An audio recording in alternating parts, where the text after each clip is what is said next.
sosialisasi PTM terbatas.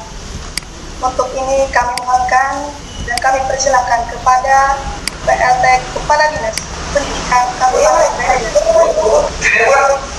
Segala puji bagi Allah Subhanahu wa Ta'ala yang sudah memberikan kita kesehatan sehingga kita bisa bersama-sama berkumpul pada hari ini pada acara sosialisasi untuk pembelajaran tatap muka. Memang beberapa kali kita sudah melaksanakan sosialisasi pada saat persiapan dulu, dan juga mungkin Bapak Ibu semua sudah sering melihat pada saat dari Kementerian Pendidikan dan Kebudayaan yang melakukan sosialisasi. Kita mulai saja, Ulun akan share screen. Ulun PLT Kepala Dinas Pendidikan Kabupaten Banjar. Mungkin ada yang belum pernah ketemu. Ini sekalian saya perkenalkan kabit-kabit.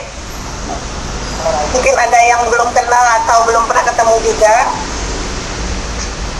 Kabit SMP saya sendiri. Kemudian Bapak Kabit SD itu Pak Salahuddin Yusuf. Kabit PAUD Ibu Jahriah, dan Kabit TTK Pak Haji Makmur.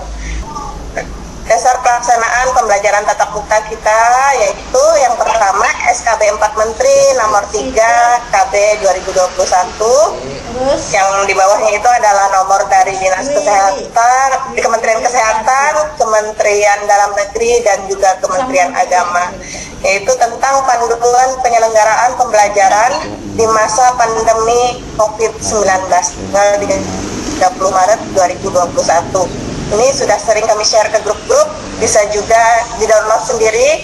Silahkan sama-sama kita pelajari dan dijadikan acuan dalam kita melaksanakan pembelajaran tatap muka. Yang kedua, Undang-Undang Nomor 4 Tahun 84 tentang wabah penyakit menular. Yang ketiga, Surat Kadistik Kabupaten Banjar Nomor 800/0784 Kumpet Distik tanggal 18 Mei 2021 tentang pelaksanaan PTM tahap 1, dan Surat Kabupaten Banjar Nomor 800/0878 Kumpet Distik tanggal 2 Juni 2021 tentang pelaksanaan PTM tahap 2. Jadi kita sudah memberikan izin sebanyak 2 tahap, yaitu di tahap 1 itu ada sebanyak 89 sekolah, dan di tahap 2 sebanyak 411 sekolah, sehingga total seluruhnya adalah 500 sekolah atau sekitar 50% lebih sedikit. Jadi ditunggu untuk Bapak Ibu semua yang hadir di sini yang merasa belum mengajukan permohonan tatap muka agar bisa segeranya, karena kita ingin sama-sama kita dorong supaya bulan Juli nanti kita semua bisa sudah melaksanakan pembelajaran tatap muka, karena itulah yang sudah dinanti-nantikan baik dari siswa, orang tua maupun guru-guru kita. Kemarin pada saat tahap 1 dan tahap 2 dilaksanakan, betapa gembiranya murid-murid kita pertama kali bisa kembali ke sekolah.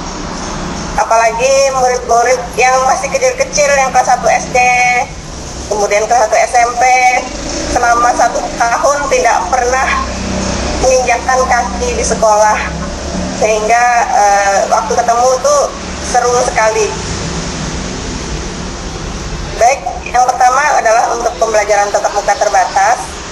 Agenda dari pemerintah untuk melaksanakan PTM terbatas ini adalah yang pertama vaksinasi pendidik dan tenaga kependidikan.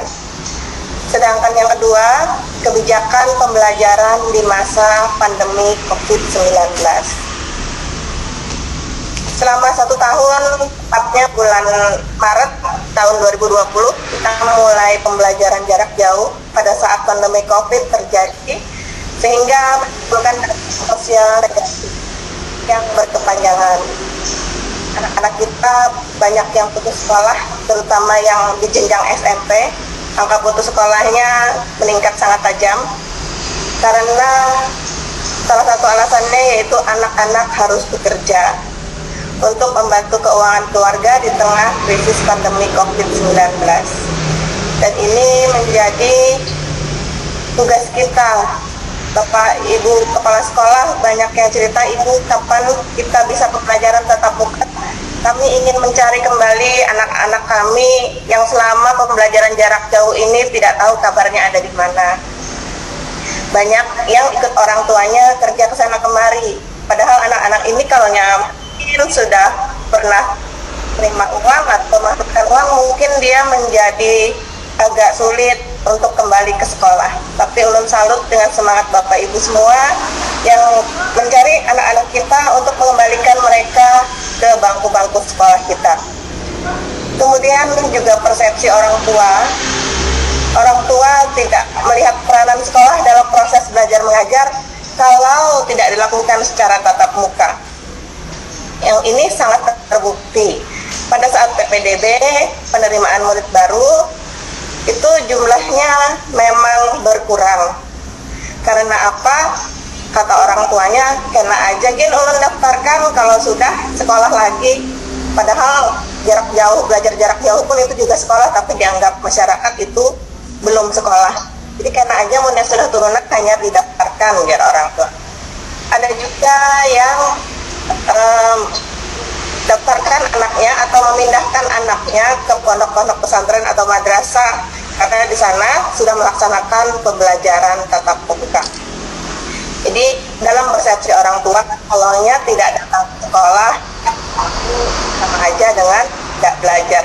Dan harus kita akui juga mungkin di beberapa sekolah ada yang memang tidak efektif dalam pembelajaran jauh. Ada yang hanya membagi tugas-tugas saja, materi saja, tanpa anaknya diberikan penjelasan mengenai materi tersebut. Kemudian yang kedua adalah penurunan capaian. Ada kesenjangan capaian belajar karena perbedaan akses dan kualitas selama pembelajaran jarak jauh. Terutama untuk anak-anak yang sosial ekonominya berbeda. Tentu beda mungkin anak-anak yang tuanya mampu bisa belajar jarak jauh menggunakan gadget, guru-gurunya aktif, kemudian tambah lagi dileskan sendiri dengan anak-anak kita yang berada di pedalaman yang tidak melaksanakan pembelajaran tatap muka, tidak ada sinyal, tidak ada gadget, sehingga harus belajar sendiri. Jadi ini terjadi memang kesenjangan capaian belajar untuk anak-anak kita yang ada di kota dan juga ada yang di desa. Juga yang terjadi learning loss, yaitu studi menemukan bahwa pembelajaran tatap muka menghasilkan pencapaian akademik yang lebih baik saat dibandingkan dengan pembelajaran jarak jauh. Ini Bapak Ibu sudah mengalami selama 1 tahun, tentu juga merasakan perbedaan hasil belajarnya. Memang terjadi learning loss selama pandemi COVID-19. Kemudian juga terjadi kekerasan pada anak yang tidak terdeteksi. Ini dilakukan justru oleh orang tuanya. Dan banyak orang tua yang mengakuinya, gemes mengajari anaknya, nggak bisa-bisa. Akhirnya menyadari betapa guru itu sangat berharga, betapa guru itu tidak bisa digantikan oleh teknologi apapun. Akhirnya ada kesadaran seperti itu dari orang tua. Jadi ada dampak positifnya juga sebenarnya ya Bapak Ibu terjadinya pandemi COVID-19 ini. Ini anak-anak yang di rumah ini tanpa sadar orang tuanya sendiri yang justru melakukan kekerasan, misalnya karena gemes nggak bisa-bisa dicubit, kadang dipukul, atau malah dibully. Anak kita dibilang sama orang nggak pinter-pinter misalnya seperti itu. Dan juga resiko eksternal ketika anak tidak lagi datang ke sekolah, peningkatan resiko untuk pernikahan dini, eksploitasi anak terutama perempuan dan juga kehamilan perempuan. Karena di rumahnya kosong, orang tuanya bekerja, anak-anaknya tidak ada yang menjaga, sehingga bahkan di beberapa Berapa ya udah cuma naos nuker ini kalaunya PJJ-nya lama lagi habis kan murid kami yang pilihannya pada kawinan katanya seperti itu.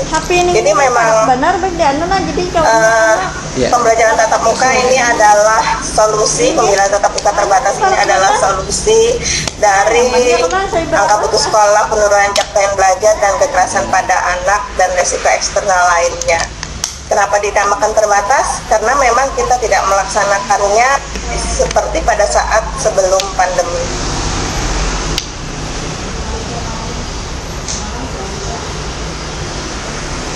Vaksinasi pendidik dan tenaga kependidikan menjadi salah satu prioritas negara dalam upaya akselerasi pembelajaran tatap muka.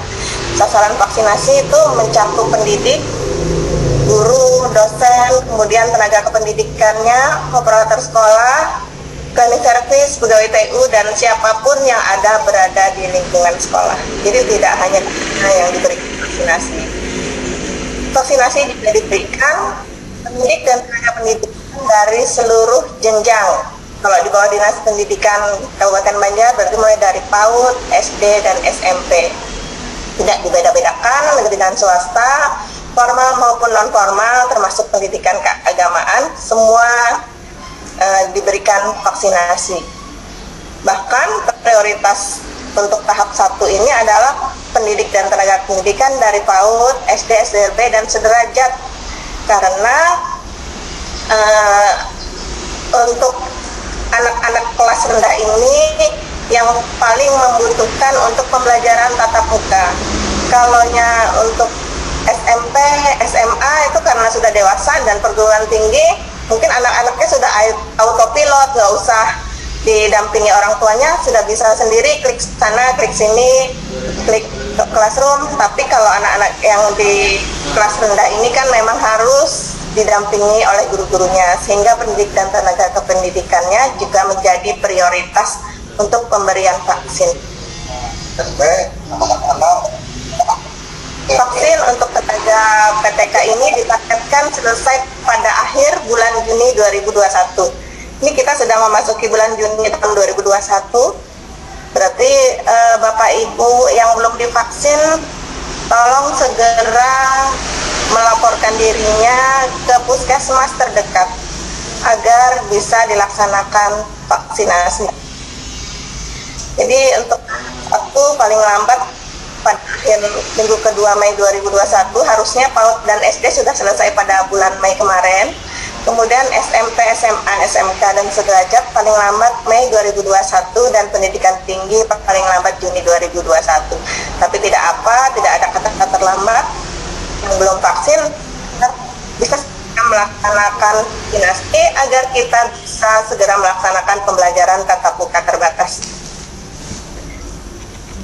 Pembelajaran tatap muka terbatas perlu diakselerasi dengan tetap menjalankan protokol kesehatan. Setelah dan tenaga pendidikan divaksinasi, maka pemerintah pusat, pemerintah daerah, Kanwil, Kemenak mewajibkan nih Bapak Ibu, jadi wajib satuan pendidikan untuk menyediakan layanan pembelajaran tatap muka terbatas dengan menerapkan protokol kesehatan. Jadi kita diwajibkan untuk memberikan layanan tatap muka terbatas dan pembelajaran jarak jauh bagi orang tua atau wali yang belum mengizinkan anaknya untuk melakukan pembelajaran tatap muka terbatas. Jadi sekolahnya wajib memberikan layanan tatap muka, tetapi muridnya tidak boleh dipaksa. Tapi ulun rasa kalau untuk daerah-daerah yang jauh ini justru orang tuanya kayaknya yang maksa untuk pembelajaran tatap muka ini. Beda dengan yang di kota, mungkin masih banyak pertimbangan dari orang tua untuk tetap melayani pembelajaran jarak jauh. Pembelajaran tatap muka terbatas mewajibkan seluruh warga satuan pendidikan untuk menjalankan protokol kesehatan yang ketat untuk kondisi kelas dan di SMA, SMP, madrasah, SD, dan kesetaraan jaga jarak minimal 1,5 meter dan maksimal 18 peserta didik per kelas. Untuk Bapak Ibu yang sudah mengajukan permohonan tatap muka, pasti sudah tahu aturan-aturan ini karena ini semua ada di dalam checklist kelengkapan yang Pian kirimkan ke Dinas Pendidikan. Untuk SDLB, Ada kawal lagi nih. SMPLB jaga jaraknya 1,5 dan maksimal 5 peserta didik per kelas. Oke. Untuk PAUD, jarak minimal 1,5 meter dan maksimal 5 peserta didik per kelas. Baru ya. Nyaman. Satuan pendidikan juga boleh memanfaatkan ruang-ruang terbuka sebagai tempat pembelajaran tatap muka terbatas. Tapi tetap diperhatikan untuk jaga jaraknya dan protokol kesehatannya. Jumlah hari yang mana semuanya ditentukan oleh satuan pendidikan dengan tetap mengutamakan kesehatan dan keselamatan warga satuan pendidikan. Jadi kalau mungkin yang di kota satu rombel itu jumlahnya lebih dari 18 bisa dibagi 2. Shiftnya bagaimana? Boleh pagi siang, boleh berganti hari, silahkan atur sendiri. Pendidikan yang jumlah siswanya sedikit, satu rombel itu tidak sampai 18, bisa saja kalau mau dilaksanakan pembelajarannya setiap hari karena tidak melebihi dari batas 18 siswa per kelas. Sedangkan jumlah kita ambil saja 2 sampai 3 jam dalam satu hari. Belum bisa satu hari full. Perilaku wajib yang di seluruh lingkungan pendidikan yaitu kita menggunakan masker kain. Tolong semua yang ada di dalam satuan pendidikan yang ada di lingkungan sekolah semua tetap menggunakan masker kain 3 lapis atau masker sekali pakai. Anak-anak juga tolong diingatkan, orang tuanya diingatkan, mungkin ada yang pakai masker tiap hari tapi nggak ganti-ganti. Atau kalau anak-anak PAUD mungkin lihat masker temannya bagus mau tukeran. Jadi memang harus kita awasi sama-sama dan memang perlu peran serta aktif dari orang tua atau wali siswa. Kemudian cuci tangan pakai sabun, semua sekolah sudah menyiapkan, menjaga jarak minimal 1,5 meter. Kemudian juga menerapkan etika batuk dan bersin, ditutup pakai tisu, kemudian cuci tangan atau pakai hand sanitizer atau ditutup pakai lengan bagian dalam.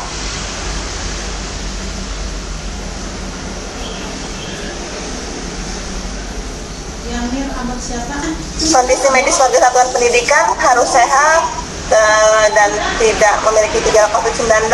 Bagi yang ada gejala COVID-nya atau sedang demam lebih baik di rumah saja, tidak harus berada di sekitar sekolah. Kantin pada masa transisi tidak diperbolehkan. Semua warga sekolah membawa sendiri makanan dan minuman dari rumah. Tapi di masa kebiasaan baru, kalau Pian lihat memang sudah memungkinkan, semua sudah taat protokol kesehatan, boleh beroperasi. Begitu pula kegiatan olahraga ekstrakurikuler. Juga kegiatan selain pembelajaran di lingkungan satuan pendidikan. Jadi tidak hanya murid-muridnya tidak boleh bergerombol, termasuk orang tua yang menunggu anak-anaknya pada saat datang dan pulang dari sekolah. Kegiatan pembelajaran di luar lingkungan satuan pendidikan, misalnya guru kunjung, diperbolehkan. Ini data di Kabupaten Banjar. Data per 17 Juni 2021, jumlah sekolah kita SD 371, SMP 73, PAUD dan PKBM 473, sehingga total semua sekolah kita adalah 917 sekolah. Jumlah yang sudah mengajukan pembelajaran tatap muka, SD 282, SMP 65 sekolah, PAUD dan PKBM sebanyak 302 sekolah, sebanyak 70%. Yang sudah diberikan izin tahap 1 ada 89 sekolah atau 9,7%, Dan yang sudah diberikan izin tahap 2 adalah 411 sekolah atau 44,8%. Jadi ini ada jumlah yang belum diberi izin, masih cukup banyak, hampir separuh. Ini kami ingatkan lagi, paling lambat bulan Juni 2021, permohonan pembelajaran tatap mukanya harus sudah disampaikan ke Dinas Pendidikan. Kayaknya nggak ada yang sulit Bapak Ibu permohonannya itu, karena filenya juga sudah disiapkan, formatnya sudah disiapkan, kemudian sudah juga di-share ke pengawas, ke Korwil, dan ada juga yang langsung ke kepala sekolahnya. Jadi kami harapkan bulan Juni ini bagi yang belum agar segera mengajukan permohonan tatap mukanya. Syaratnya 2 itu tadi yang kita beri izin ini, tahap 1 dan tahap 2, yaitu PTK-nya sudah divaksin dan sudah mengajukan permohonan tatap muka. Ini data vaksinasi per 10 Juni 2021. Dari 20 kecamatan yang sudah divaksinasi sebanyak 79%. Pada awal-awal ini meningkatnya cukup tajam. Namun seminggu ini tidak lagi kenaikannya berarti, hanya sekitar 78-79% di minggu ini. Jadi sisanya adalah guru-guru kita yang masih belum mau divaksin. Di awal tadi sudah disampaikan baik dari Kadinkes mengenai keamanan vaksin yang kita gunakan di Kabupaten Banjar. Jadi mudah-mudahan Bapak Ibu semua terketuk hatinya yang masih belum mau vaksin, agar kita bisa sama-sama melaksanakan pembelajaran tatap muka ini. Karena untuk guru-guru yang tidak mau divaksin, ini tidak diperkenankan berada di lingkungan sekolah, karena takutnya kita membahayakan kepada murid-murid kita yang usianya masih sangat rentan, dan juga membahayakan kepada teman-teman guru kita yang lainnya. Ini surat Dinas Pendidikan Kabupaten Banjar untuk izin tahap 2. Jadi kita harus memperhatikan dan mempertimbangkan bahwa satuan pendidikan yang sudah mengisi dan memenuhi syarat atau checklist kesiapan pembelajaran tatap muka dan mengusulkan PTM, seluruh pendidik dan tenaga kependidikan sudah divaksin COVID-19 secara lengkap. Pendidik dan tenaga kependidikan yang tidak divaksin karena alasan kesehatan wajib menyertakan bukti dari tenaga kesehatan atau petugas screening vaksin COVID-19 dan diperkenankan untuk hadir ke sekolah. Jadi yang punya comorbid itu boleh hadir ke sekolah, cuman yang menyatakan kita boleh vaksin atau tidak itu bukan kita sendiri. Datang dulu ke puskesmas, atau kalau pian punya dokter pribadi, minta surat keterangan bahwa pian ini punya comorbid yang tidak boleh divaksin. Atau pada saat screening, kita kan datang itu tidak langsung disuntik, pasti ditanya-tanya dulu punya riwayat penyakit apa.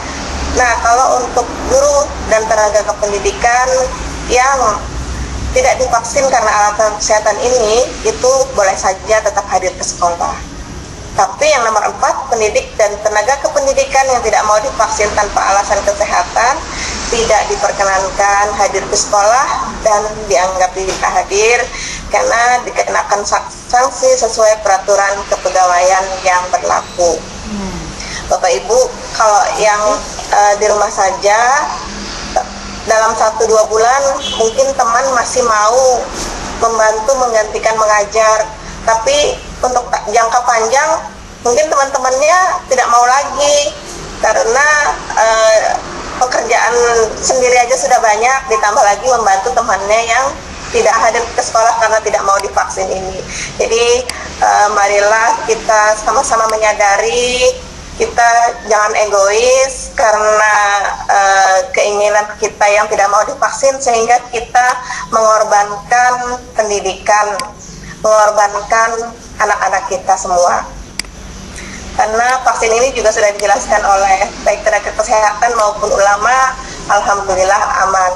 Kemarin juga Bapak Bupati sudah divaksin, Ibu Bupati sudah divaksin, Bapak Wakil Bupati sudah divaksin, Dinas Pendidikan juga Ulun dan teman-teman semua sudah divaksin, kepala sekolah juga sudah, jadi tidak ada lagi yang dikhawatirkan.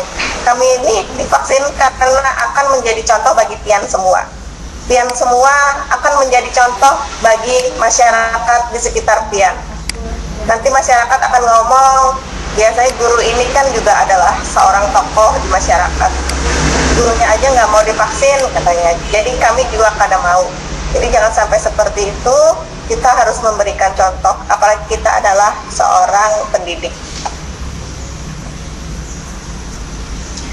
Permasalahan yang kita lihat setelah pemberian izin tahap 1 dan tahap 2, yaitu yang pertama PTK yang tidak mau divaksin tanpa alasan kesehatan. Ini cukup mengganggu untuk teman-teman PTK yang lainnya.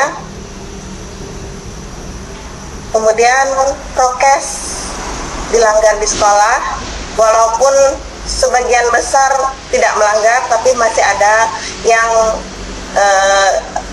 maskernya masih kesana kemari dicopot, tidak pakai masker.